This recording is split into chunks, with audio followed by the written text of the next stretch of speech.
이 시간에는 워싱턴 주은혜 장로교회 최병석 목사가 말씀을 전하겠습니다.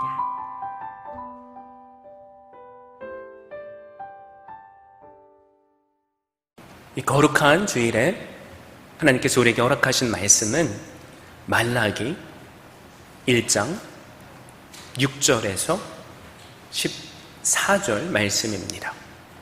내 이름을 멸시하는 제사장들아, 나 만군의 여호와가 너희에게 이르기를 아들은 그 아버지를 종은 그 주인을 공경하나니 내가 아버지일진대 나를 공경함이 어디 있느냐? 내가 주인일진대 나를 두려워함이 어디 있느냐 하나. 너희는 이르기를 우리가 어떻게 주의 이름을 멸시하였나이까 하는도다. 너희가 더러운 떡을 나의 제단에 드리고도 말하기를 우리가 어떻게 주를 더럽게 하였나이까 하는도다. 이는 너희가 여호와의 식탁은 경멸히 여길 것이라 말하기 때문이라. 만군의 여호와가 이르노라 너희가 눈먼 희생제물을 바치는 것이 어찌 악하지 아니하며 저는 것 병든 것을 드리는 것이 어찌 악하지 아니하냐. 이제 그것을 너희 총독에게 드려보라. 그가 너를 기뻐하겠으며 너를 받아주겠느냐. 만군의 여호와가 이르노라 너희는 나 하나님께 은혜를 구하면서 우리를 불쌍히 여기소서 하여 보라. 너희가 이같이 행하였으니 내가 너희 중 하나인들 받겠느냐. 만군의 여호와가 이르노라 너희가 내 제단 위에 헛되이 불사르지 못하게 하기 위하여 너희 중에 성전문을 닫을 자가 있었으면 좋겠도다. 내가 너희를 기뻐하지 아니하며 너희가 손으로 드리는 것을 받지도 아니하리라. 만군의 여호와가 이르노라 해 뜨는 곳에서부터 해 지는 곳까지의 이방 민족 중에서 내 이름이 크게 될 것이라. 각처에서 내 이름을 위하여 분향하며 깨끗한 제물을 드리리니 이는 내 이름이 이방 민족 중에서 크게 될 것임이니라. 그러나 너희는 말하기를 여호와의 식탁은 더러워졌고 그 위에 있는 과일 곧 먹을 것은 경멸히 여길 것이라 하여 내 이름을 더럽히는도다. 만군의 여호와가 이르노라 너희가 또 말하기를 이 일이 얼마나 번거로운고 하며 코 웃음치고 훔친 물건과 저는 것 병든 것을 가져왔느니라. 너희가 이같이 봉헌물을 가져오니 내가 그것을 너희 손에서 받겠느냐. 이는 여호와의 말이니라. 짐승 떼 가운데에 수컷이 있거늘 그 소원하는 일에 흠 있는 것으로 속여 내게 드리는 자는 저주를 받으리니 나는 큰 임금이요 내 이름은 이방 민족 중에서 두려워하는 것이 됨이니라. 만군의 여호와의 말이니라. 아멘. 저는 오늘 주신 말씀을 힘입어서 어떻게 주의 이름을 멸시하였나이까? 라는 제목으로 말씀을 증거하고자 합니다. 여기 계신 분들은 다들 사랑해 보셨을 것입니다. 우리가 누군가를 또 무언가를 사랑하게 되면 나타나는 특징이 있습니다. 마음을 사랑하는 존재에게 온통 빼앗겨 버린다는 것입니다. 누군가를 사랑하게 되면 나도 모르게 내 마음을 그 사람에게 온통 빼앗겨 버렸기에 하루 종일 그 사람만 생각납니다. 그리고 이것도 해주고 싶고 저것도 해주고 싶습니다. 해주고 또 사줘도 그런데 전혀 아깝지 않습니다. 심지어는 바보처럼 그렇게 해주고 사주는 것이 즐겁습니다. 우리가 사람이 아니라 무언가를 사랑해도 똑같은 일이 일어납니다. 전에는 골프의 골자도 몰랐는데 골프에 빠지게 되고 사랑하게 되면 마음을 온통 골프에 빼앗겨 버립니다. 바쁘게 일하는 시간에도 골프 생각만 나고 일하며 손에 잡히는 동그란 물건들이 심지어는 골프공으로 보입니다. 막대기가 골프채로 보이기도 합니다. 그러기에 전에는 보지 않던 골프 채널을 보고 책도 보고 연구를 합니다. 심지어는 무더운 여름 날씨에도 내 돈 줘가면서 골프 연습장에 나갑니다. 바둑도 마찬가지죠. 그리고 컴퓨터 게임도 마찬가지입니다. 그럼에도 불구하고 우리는 이런 사랑을 잃어버릴 때가 있습니다. 그때가 언제입니까? 마음을 다른 그 어떤 것에 빼앗겨 버렸을 때 우리는 그만 사랑을 잃어버립니다. 골프가 너무 좋았었는데 그 마음을 도박에 빼앗겨 버리면 골프는 이제 안중에도 없죠. 사랑하는 연인을 향한 마음을 또 다른 누군가에게 빼앗겨 버리면 그 관계는 깨질 수밖에 없습니다. 사랑하는 부부의 마음을 그 어떤 것에 빼앗겨 버리면 부부 사이도 냉랭한 헤어지지 못해 사는 형식적인 관계가 되어버립니다. 우리의 하나님을 향한 사랑도 마찬가지입니다. 우리의 마음이 하나님이 아니라 그 어떤 대상, 그 어떤 것에 빼앗겨 버리면 우리의 신앙도 형식이 되어버립니다. 바로 그때부터 우리의 신앙은 종교가 되어버리고 그 종교는 무너져 내립니다. 여러분, 이스라엘 백성들이 그랬습니다. 우리가 지난 주일에 살펴본 것처럼 이스라엘 백성들은 바벨론 포로의 생활로부터 노임을 받게 됐죠. 그리고 예루살렘으로 돌아온 이스라엘 백성들은 하나님에 대해서 너무나도 간절한 소망이 있었습니다. 그 소망이 무엇입니까? 예루살렘으로 돌아가면 성전을 재건하고자 하는 소망이었습니다. 열심을 냈는데 자신들의 삶이 어떻죠? 너무나도 궁핍합니다. 기근과 또 식민지의 생활을 피할 수 없었습니다. 하나님께 소망을 가지고 붙잡고 있었지만 그들의 그 마음은 이내 실망으로 변합니다. 넘치는 감격이 있었는데 내 마음의 생각대로 하나님께서 바로바로 복을 내려주시지 않으니까 내 마음에 아버지 하나님을 향한 그 감격을 잃어버린 것입니다.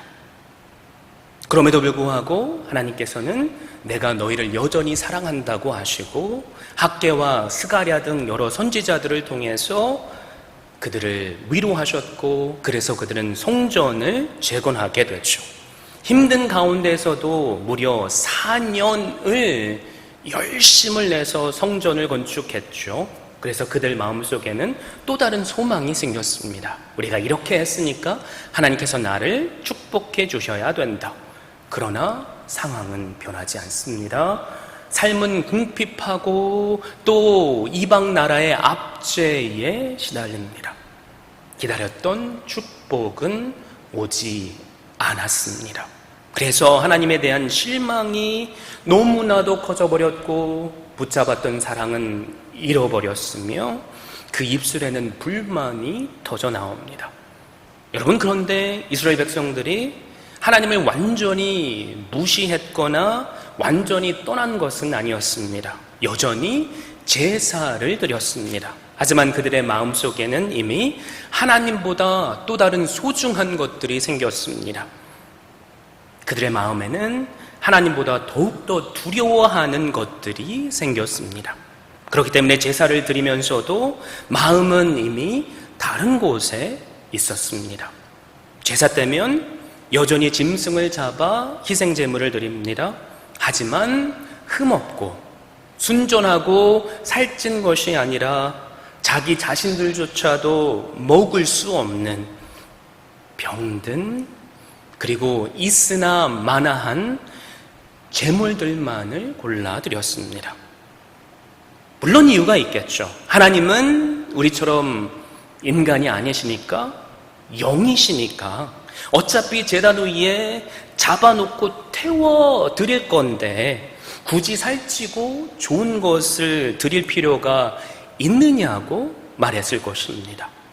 마치 하나님은 우리의 재물이 아니라 자원하는 마음을 원하시니까 우리가 예배만 잘 나오면 되지 않느냐라고 생각하는 것처럼 말입니다. 하나님은 어디에나 계시니까 아무 데서나 예배 드려도 되지 않냐고 생각하는 것처럼 말입니다. 하지만 하나님은 이런 것들을 받지 않으셨습니다. 이런 것들이 나를 무시하는 행동이라고 말씀하십니다. 그 이유가 무엇입니까? 이스라엘 백성들의 마음이 전적으로 하나님을 향해 있지 않았기 때문입니다. 하나님을 사랑하지 않았기 때문입니다. 여러분, 하나님을 진정으로 우리가 사랑한다면 하나님께 드리는 그 어떤 것이 아깝겠습니까? 더 좋은 것, 더 많이 못 드려서 우리의 마음이 안타까울 뿐이죠. 하지만 사랑하지 않으면 살찐 재물은커녕 병든 것도 아깝기 마련입니다. 사랑하지 않기에 몸은 제사 드리는 현장에 있지만 마음은 이미 멀리 떠나 버렸습니다. 학생들이 학교에서 수업을 듣고 있는데 그 마음은 온통 컴퓨터 게임을 생각하는 것처럼 말이죠. 우리의 몸이 일터에 와 있는데 그 마음은 골프에 그 어떤 것에 가 있는 것처럼 말입니다. 한 침대에 부부가 누워 있는데 그 마음은 다른 상대를 생각하고 있는 것처럼 말입니다. 하나님은 이스라엘 백성들의 이런 마음을 아셨습니다. 그래서 6절에 이렇게 선포하십니다. 내 이름을 멸시하는 제사장들아, 나 만군의 여호와가 너에게 이르기를 아들은 그 아버지를, 종은 그 주인을 공경하나니 내가 아버지일진데 나를 공경함이 어디 있느냐? 내가 주인일진데 나를 두려워함이 어디 있느냐? 하나 너희는 이르기를 우리가 어떻게 주의 이름을 멸시하였나이까 하는도다. 하나님은 제사장들에게 너희가 내 이름을 멸시했다고 말씀하시죠. 하나님의 이름을 멸시한다는 말 속에 제사장들이 하나님을 어떻게 생각하고 있는가를 우리는 알 수 있습니다. 그들은 하나님을 두려워하지 않았습니다. 하나님을 심지어는 무시합니다. 하나님은 안중에도 없고 하나님보다 또 다른 것을 더 두려워했다는 말입니다. 그러기에 하나님께서는 제사장들에게 분노하십니다. 아들이 그 아버지를 존경하는 것이 마땅할진데, 또 종이 주인을 존경하는 것이 마땅할진데, 내가 너희의 아버지이며 주인인데 너희는 왜 나를 존경하지 않느냐고 책망하십니다. 그런데 제사장들이 뭐라고 대답을 하죠? 우리가 언제 그랬냐는 거죠. 언제 하나님을 존경하지 않았습니까? 언제 하나님을 우리가 멸시했습니까? 라고 하나님께 대들고 따지고 있습니다. 말라기 1장 2절에서 유다 백성들이 하나님께 어떻게 우리를 사랑하셨습니까? 라는 그 따짐을 우리가 다시 생각나게 됩니다. 그렇듯이 6절에서 어떻게 우리가 주의 이름을 멸시하였습니까? 라고 묻고 있습니다. 사랑이라는 단어가 멸시라는 단어와 묘하게 대조를 이루면서 말입니다. 그러자 하나님께서 7절, 8절에서 제사장들이 어떻게 하나님을 멸시했는가를 말씀해 주십니다. 너희가 더러운 떡을 나의 제단에 드리고도 말하기를 우리가 어떻게 주를 더럽게 하였나이까 하는도다. 이는 너희가 여호와의 식탁은 경멸히 여길 것이라 말하기 때문이라. 만군의 여호와가 이르노라 너희가 눈먼 희생제물을 바치는 것이 어찌 악하지 아니하며 저는 것 병든 것을 드리는 것이 어찌 악하지 아니하냐. 이제 그것을 너희 총독에게 드려보라. 그가 너를 기뻐하겠으며 너를 받아주겠느냐. 또 12절 13절 말씀을 보십시오. 그러나 너희는 말하기를 여호와의 식탁은 더러워졌고 그 위에 있는 과일 곧 먹을 것은 경멸히 여길 것이라 하여 내 이름을 더럽히는도다. 만군의 여호와가 이르노라 너희가 또 말하기를 일이 얼마나 번거로운고 하며 코웃음치고 훔친 물건과 저는 것 병든 것을 가져왔느니라. 너희가 이같이 봉헌물을 가져오니 내가 그것을 너희 손에서 받겠느냐. 이는 여호와의 말이니라. 이스라엘 백성들이 하나님의 제단은 원래부터 더러우니까 그냥 더러운 것들을 제물로 바쳐도 된다고 말했던 거죠. 또한 이스라엘 백성들은 하나님께 좋은 제물을 바치는 것을 귀찮아합니다. 그냥 대충 했으면 좋겠다고 말합니다. 그런 이스라엘 백성들에게 하나님께서 그 제물을 받겠느냐고 반문하십니다. 이처럼 이스라엘 백성들은 눈먼 짐승을 하나님께 예물로 드리고 다리를 절거나 병든 짐승을 하나님께 예물로 드렸습니다. 하나님은 그런 백성에게 그것들을 총독에게 바쳐보라고 질문하시면서 그 예물을 총독이 받겠느냐라고 말씀하십니다. 하나님은 말라기 시대 훨씬 이전부터 제물에 대한 율법을 이스라엘 백성들에게 주셨습니다. 레위기 22장 22절에 이렇게 말씀하시죠. 너희는 눈먼 것이나 상한 것이나 지체에 배임을 당한 것이나 종기 있는 것이나 습진 있는 것이나 비루 먹은 것을 여호와께 드리지 말며 이런 것들은 제단 위에 화제물로 여호와께 드리지 말라. 이렇게 말씀하셨습니다.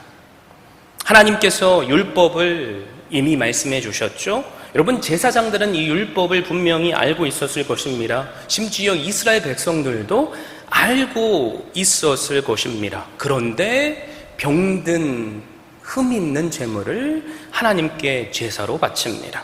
여러분, 도대체 왜 이런 일이 가능합니까? 만약에 우리가 제사장이었다면 분명히 우리는 그것을 거부해야 옳지 않습니까? 거부하는 것에 그치지 않고 백성들을 하나님의 말씀을 들어서 책망해야지 맞지 않습니까? 그런데 왜 이런 일이 가능합니까? 여러분, 여기에는 백성들과 제사장들의 암묵적인 거래가 있었기 때문입니다. 이스라엘 백성들이 성전을 재건한 후에 하나님께 기대했던 것이 무엇이죠?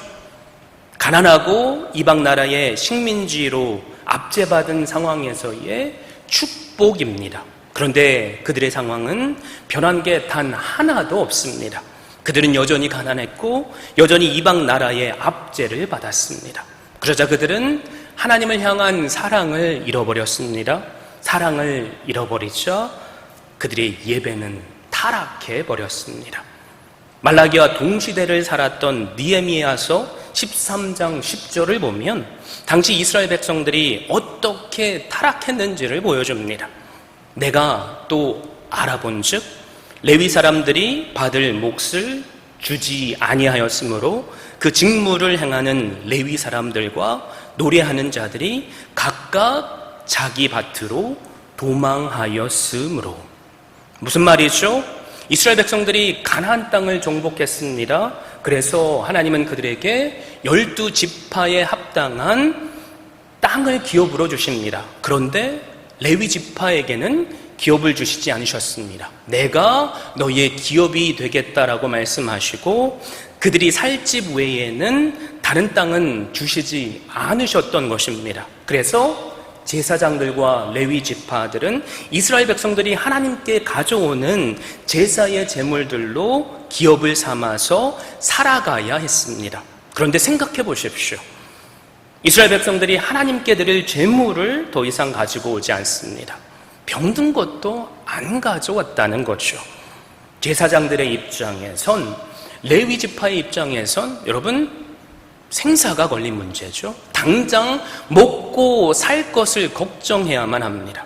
바로 그런 상황에서 이스라엘 백성들은 과거에 해오던 것이 있었기에 그리고 들은 것이 있었기에 제사를 드리지 않는 것이 마음에 걸렸습니다. 마치 우리가 주일 예배에 나오지 않으면 혹시 하나님께서 나를 벌하시지는 않을까 하는 꺼림칙한 생각이 드는 것처럼 말입니다. 그러자 이스라엘 백성들은 있어도 그만 없어도 그만인 병들고 흠 있는 동물을 제사 제물로 가져오기 시작합니다. 분명히 제사장들은 제사 드리기 전에 이것을 검사했을 것입니다. 흠이 있다고 선포해야만 했습니다. 그러나 선포는커녕 책망조차 하지 못합니다. 왜 그렇습니까? 이런 흠 있는 제사물이라도 그들이 받아야만 하루하루를 먹고 살아갈 수 있었기 때문입니다. 백성들의 상황과 제사장들의 상황이 절묘하게 맞아떨어진 거죠. 그래서 병든 것을 백성들이 드립니다. 제사장들은 그것을 받습니다.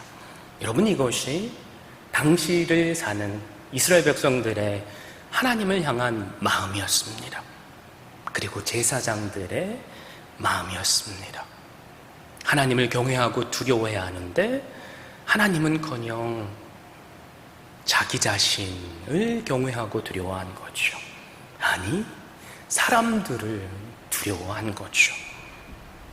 사랑하는 성도 여러분, 너무나도 안타깝지만 오늘을 사는 우리의 예배가 이렇게 거래가 될 수 있습니다. 많은 교회들, 특별히 큰 교회들에 주일 아침 일찍 예배가 있죠. 주일에 여러 가지 사정이 있는 분들을 위한 예배라는 명목으로 말입니다. 물론 주일에 소방관 분들, 그리고 이멀전시에서 일할 수밖에 없는 의사들, 불가피한 사정이 있는 분들이 있습니다. 그런데 제가 말씀드리고 싶은 것은 이런 불가피한 사정이 있는 분들이 아닙니다. 월요일부터 토요일까지 쉴 새 없이 일하기에 주일에 놀러 가고 싶은데 11시에 예배드리면 그 시간이 애매해지니까 일찍 예배 드리고 싶다는 거죠. 그래서 교회가 이런 의견들을 받아들여서 오전 일찍 예배 드리고 가족과 즐거운 시간을 보내라고 말합니다. 운동도 가고 그러라는 거죠. 분명 우리의 생각으로는 전혀 나빠 보이지가 않을 수 있습니다. 그러나 여러분, 이 생각의 중심에는 하나님을 경외하는 마음이 없습니다. 주일이 무슨 날이죠? 주님 안에서 안식을 얻는 날이죠. 그런데 이 주일을 인간의 필요를 채우기 위해서 우리가 변질시켜 버렸습니다. 그래서 주일의 가장 중요한 예배는 빨리 후딱 해치워 버리는 것이 되어버렸습니다. 예배를 안 드리면 꺼림칙하기에 아침 일찍 예배를 해치워 버리고 다른 일들을 하라는 거죠. 심지어 많은 미국의 교회들 가운데 크리스마스, 땡스기빙 주일을 지키지 않는 교회들도 많습니다. 대신 토요 예배로 대체를 하죠. 예배는 토요일에 드리고 주일은 가족들과 즐거운 시간을 보내라는 거죠. 1박 2일 여행도 가고 말입니다. 여러분, 그 이유가 무엇인지 아십니까? 많은 성도들이 1년에 한 번 혹은 2번밖에 가족들을 만날 시간이 없는데 함께 보낼 시간을 달라고 요청하기 때문입니다. 다른 어디 교회에서는 이미 그렇게 한다고 말하면서 말이죠. 교회 리더십이 이 말을 듣고 분명히 고민했을 것입니다. 그리고 이런 요청을 한 많은 교인들의 마음속엔 이미 우리 교회도 그렇게 하지 않으면 우리는 다른 교회로 떠날 수도 있습니다라는 그들의 마음을 엿볼 수 있기에 그것을 허락했을 것입니다. 물론 하나님은 특정한 날짜와 장소가 아니라 예배 자체를 받으신다는 핑계를 내면서 말입니다. 그런데 이들의 중심에는 하나님이 가장 최고의 가치로 계신 것이 아니라 나 자신이 최고의 가치가 되어버렸습니다. 하나님을 경외하고 두려워해야 하는데 사람을 두려워했다는 거죠. 사랑하는 성도 여러분, 9절 말씀을 보십시오. 만군의 여호와가 이르노라, 너희는 나 하나님께 은혜를 구하면서 우리를 불쌍히 여기소서 하여 보라. 너희가 이같이 하였으니 내가 너희 중 하나인들 받겠느냐. 하나님께서는 마음을 다른 것에 빼앗겨버린 이스라엘 백성들을 받지 않으신다고 말씀하십니다. 예배조차도 받지 않으시며 예배드린 사람도 받지 않으신다는 말씀입니다. 예배가 아니라 예배자의 마음이 중요하다는 거죠. 그러므로 예배의 본질이 무엇입니까? 예배가 아니라 예배자의 마음입니다. 10절 말씀을 보십시오. 만군의 여호와가 이르노라 너희가 내 제단 위에 헛되이 불사르지 못하게 하기 위하여 너희 중에 성전문을 닫을 자가 있었으면 좋겠도다. 내가 너희를 기뻐하지 아니하며 너희가 손으로 드리는 것을 받지도 아니하리라. 하나님께서 이렇게 사랑을 잃어버리고 그 마음을 다른 것에 빼앗겨버린 이스라엘 백성들에게 성전문을 닫을 자가 있었으면 좋겠다고 하십니다. 내가 너희를 기뻐하지 않는다. 그러기에 그런 너희가 드린 제물도 받지 않으시겠다고 말씀하십니다. 사랑하는 성도 여러분, 하나님께서 성전문을 닫자고 말씀하신 이유가 무엇입니까? 부부 사이에서 이제 그만 이혼해 라는 말처럼 이제는 끝내자는 말입니까? 여러분, 절대로 그렇지 않습니다. 하나님은 성전문을 닫자는 말로 마음에 없는, 사랑이 없는 예배를 이제 끝내라고 하시는 것입니다. 회개를 촉구하신 거죠. 마음을 다른 어떤 곳에 빼앗긴 예배가 아니라, 형식만 남아있는 예배가 아니라, 나를 멸시하는 종교 행위가 아니라 바로 이런 것들을 끊어버리라는 말씀입니다. 사랑하는 성도 여러분, 그렇다면 이 이스라엘 백성들이 빼앗겨버린 마음이 도대체 무엇입니까? 이스라엘 백성들이 가지고 있던 흠이 없고 살찐 동물은 도대체 어디로 향해 가고 있습니까? 8절 하반절에 그 답이 나옵니다. 이제 그것을 너희 총독에게 드려보라. 그가 너를 기뻐하겠으며 너를 받아주겠느냐. 총독으로 대표되는 성공 명예를 향해 그들의 재물이 바쳐졌던 것입니다. 하나 어머니가 초등학생 아이에게 주일 아침에 10불을 헌금으로 줬다고 합니다. 그리고 이번 주는 첫째 주니까 너한테 준 용돈의 10분의 1을 11조를 드리고 이 10불은 헌금을 드리라고 말했죠. 예배를 마치고 집에서 어머니가 그 아이에게 헌금을 잘 드렸냐고 물어봤답니다. 그러자 아이가 뭐라고 대답한 줄 아십니까? 목사님께서 그날 설교하시는데 하나님께서는 누군가 시켜서 드리는 헌금이 아니라 자원해서 기뻐하는 마음으로 드리는 헌금을 받으신답니다. 그래서 곰곰이 생각해 봤는데 11조도 드리고 10불 헌금을 드리는 것이 엄마가 시킨 거지 내가 자원해서 드리는 것이 아니라는 생각이 들었답니다. 그래서 고민하던 끝에 5불만 헌금을 드렸다는 거죠. 웃으면서 하나님께서는 자원하는 마음을 기뻐하신다고 당당히 말하면서 말이죠. 그래서 어머니가 아이에게 그럼 남은 돈은 어디에다 썼냐고 물었습니다. 아이는 주저하면서 집에 오다가 맛있는 아이스크림과 과자를 사 먹었다고 대답했습니다. 사랑하는 성도 여러분, 우리는 과연 어떤 마음으로 지금 이 예배에 나와 계십니까? 이 초등학생 아이와 같은 마음은 아닙니까? 옛날 어느 나라에 임금님이 사냥을 나갔다가 한 목동을 만났답니다. 왕은 단번에 그 목동이 신실할 뿐만이 아니라 지혜로운 사람인 것을 알아봤습니다. 그래서 왕은 그 목동을 왕궁으로 데리고 와서 여러 가지 일을 시켜봤습니다. 생각했던 대로 그 목동은 모든 일에 충성을 다했고 지혜롭게 처리했습니다. 그래서 왕은 목동을 크게 신임하게 되었고 그 목동을 왕궁의 모든 재산 관리인으로 삼았습니다. 왕궁의 모든 재산을 목동이 도맡아서 하게 된 거죠. 그러자 다른 신하들이 불같이 질투하게 됩니다.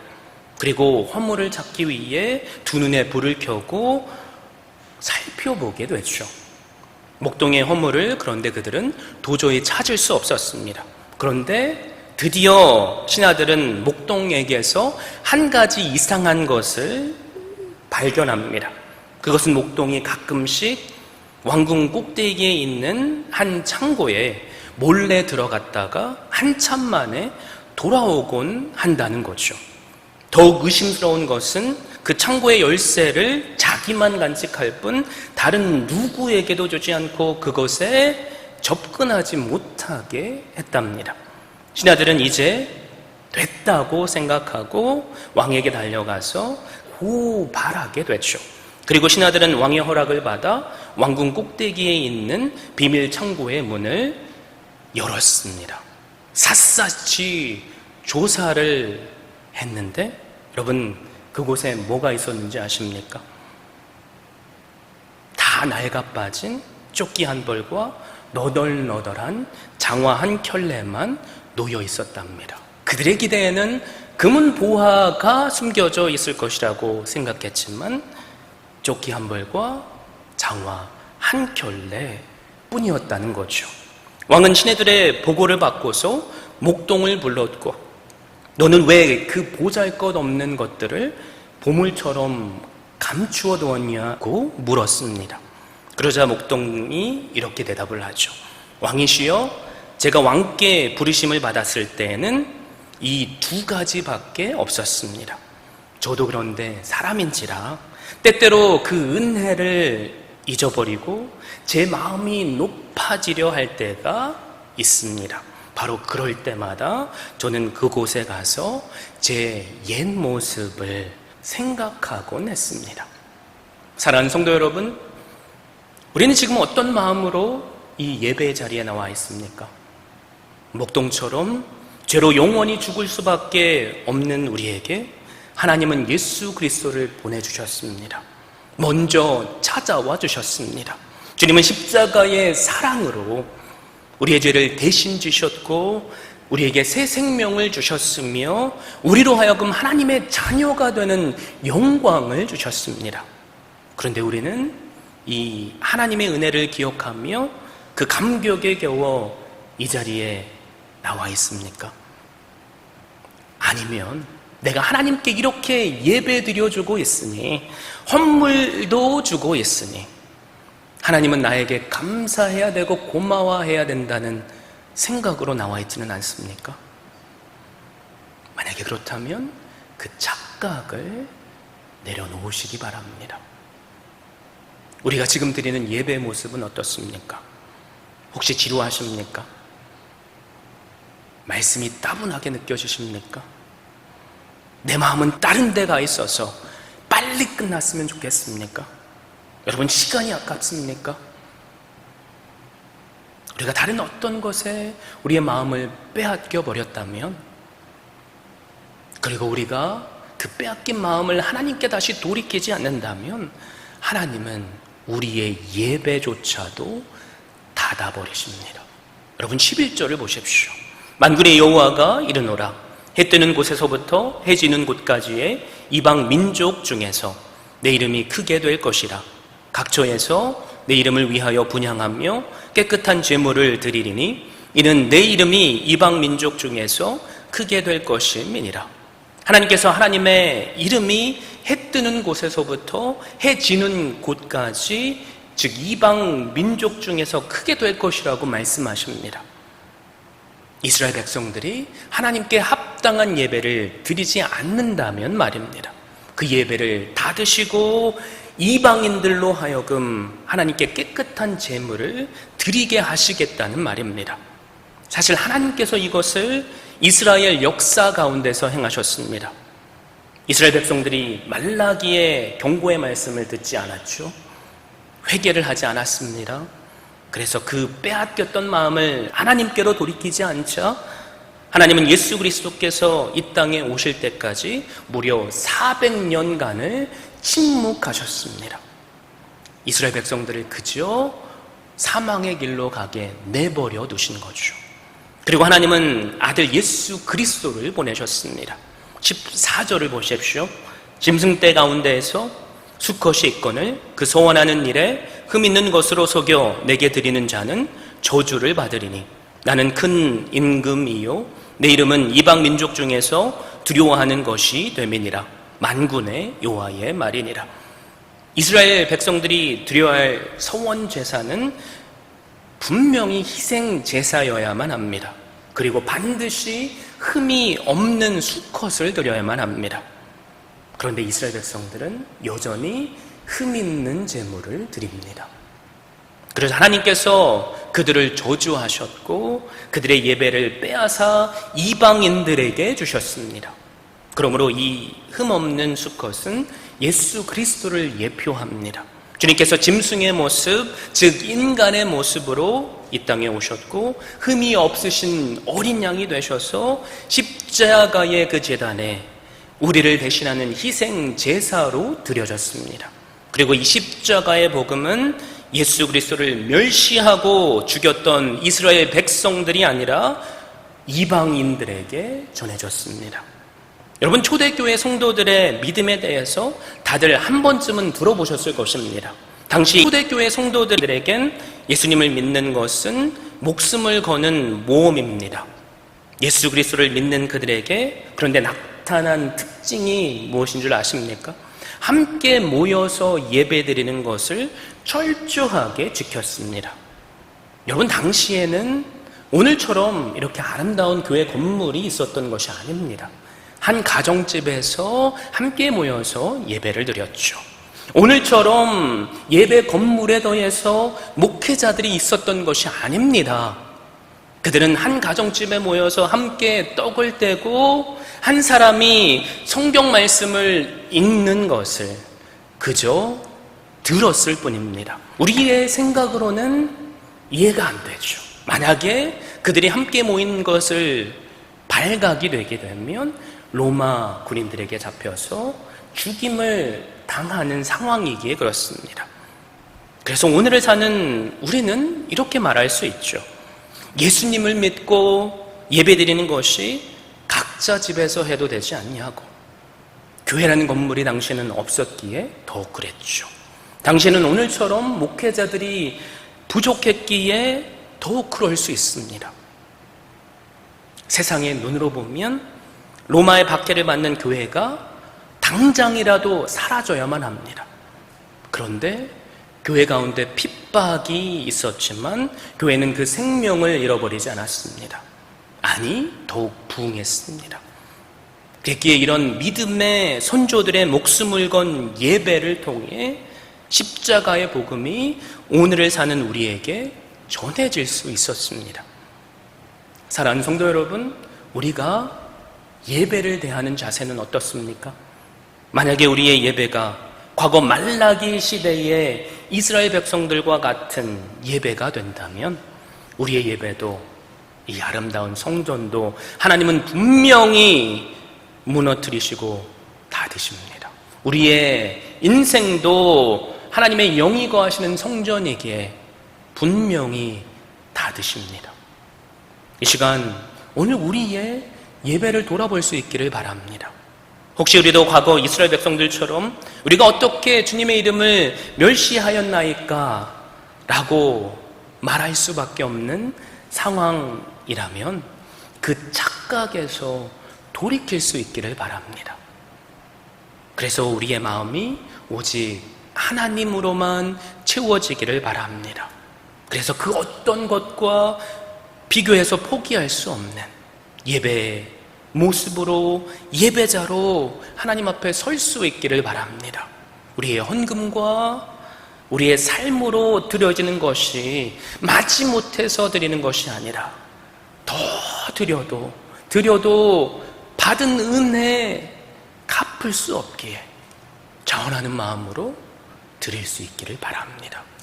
그래서 하나님께서 이 성전을 닫으시는 것이 아니라 나 한 사람 때문에 이 성전이 하나님께서 영광 받으시는 귀한 성전이 될 수 있기를 주님의 이름으로 축원드립니다. 지금까지 워싱턴 주은혜 장로교회 최병석 목사였습니다. 주은혜 교회는 오직 하나님만을 높이고 말씀만이 선포되며 제자를 세워 세상을 변화시키는 교회입니다. 이를 위해 첫째, 하나님만을 예배하는 교회, 둘째, 가정을 세우는 교회, 셋째, 다음 세대를 깨우는 교회, 넷째, 세계 선교에 헌신하는 교회, 다섯째, 제자 삼는 교회, 이상 5가지 핵심 가치를 두고 섬기고 있습니다. 워싱턴 주은혜 장로교회 주일 예배는 오전 11시, 수요 예배는 오후 8시, 새벽 예배는 화요일부터 토요일 오전 6시에 드리며 주소는 12851 나이트 아크로드, 페어팩스, 버지니아 22030입니다. 여러분을 예배의 자리로 초청합니다.